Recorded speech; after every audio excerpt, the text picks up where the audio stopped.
কাগজের টাকা আর এই যে আপনার এই ইলেকট্রনিক মানির কথা তো দীর্ঘদিন বলেছি, কিছু গাধা আছে এদেরকে বুঝাতে পারি নাই।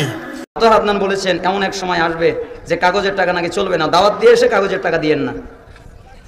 দাওয়াত দিবেন, দাওয়াত দিয়ে বলবেন যে কাগজের টাকা তো নেওয়া যাবে না, অতএব আপনাকে কাগজের টাকা দিব না। কি দিব? সব 1 টাকার পয়সা দিবেন। এর মধ্যেও সুদ আছে, এর মধ্যে কি আছে? আর আমি কখনোই বলি নাই যে কাগজের টাকাটা হারাম। মিথ্যাচারে এরা যে পরিমাণ হাদিস জাল বানায়, এদের চেয়ে বড় জাল বানানো কর কেউ নাই বাংলাদেশে। একটা কথাকে ঘুরাই ফিরে এমন ব্যাখ্যা শুরু করবে যে আপনি বিভ্রান্ত হয়ে যাবেন। একটা ইমোশন প্রকাশ করবেন, উহুদের প্রান্তে দাঁড়িয়ে একটা ইমোশন প্রকাশ করবেন, ও বানাই দিবে ও জান্নাতের ঘ্রাণ পেয়ে আসছে। আপনি বলবেন যে কাগজের টাকা নয়, মনিটরি সিস্টেমটা হারাম, ও বানাই দিবে ও বলেছে কাগজের টাকা হারাম।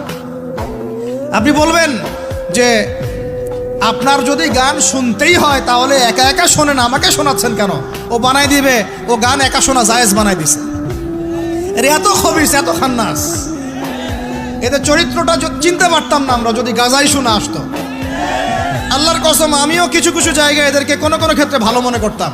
আল্লাহর কসম গাজাই শোনা আসলে আমি বুঝতে পারতাম না এদের ভিতরে কত মুনাফিকি আছে।